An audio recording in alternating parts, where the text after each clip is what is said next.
Hello எல்லாருக்கும். இன்னைக்கு Sunday. இந்த நாளுக்கு தான் வீக் டேஸ் ஃபுல்லாக வெயிட் பண்ணுவோம்.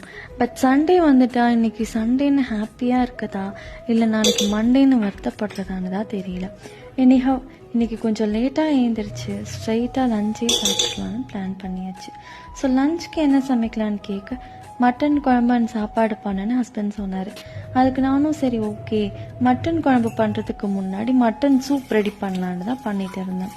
சூப்புக்கு மட்டன் வேக வைக்கும் போது அதில் கொஞ்சம் ginger garlic paste, chilli powder, garam powder, turmeric powder, coriander powder and சால்ட்லாம் சேர்த்து கொஞ்சம் ஜீரகமும் சேர்த்து வாட்டர் நல்லா முங்குற அளவுக்கு ஊற்றி வேக வச்சாச்சு. நான் 1/2 kg மட்டன் தான் பண்ணேன்.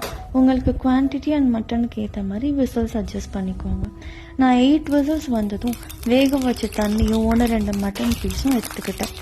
சூப்புக்கு ஒரு பேனில் கொஞ்சம் நல்லெண்ணெய் போட்டு கருவேப்பிலை அண்ட் சோம்பு போட்டு அதில் மட்டன் வேக வச்ச தண்ணி மட்டனோட போட்டுட்டு கொஞ்சம் நேரம் அப்புறம் மிளகும் இடித்து சேர்த்து கொதி வந்ததும் கொரியாண்டர் லீவ்ஸ் எல்லாம் நல்லா சாப் பண்ணிவிட்டு இறக்கிட்டேன். இன்னைக்கு மட்டன் கிரேவி அண்ட் மட்டன் குழம்பு பண்ணுறதுனால மட்டன் சூப்பும் பண்ணிடலான்னு சேர்த்து தான் பண்ணிட்டு இருந்தேன். இன்னைக்கு உங்கள் வீட்டில் என்னெல்லாம் பண்ணீங்க அப்படின்னு மறக்காமல் கமெண்ட்டில் சொல்லுங்கள். அடுத்தடுத்த வீடியோஸ் அப்புறமா அப்லோட் பண்ணுறேன். பை.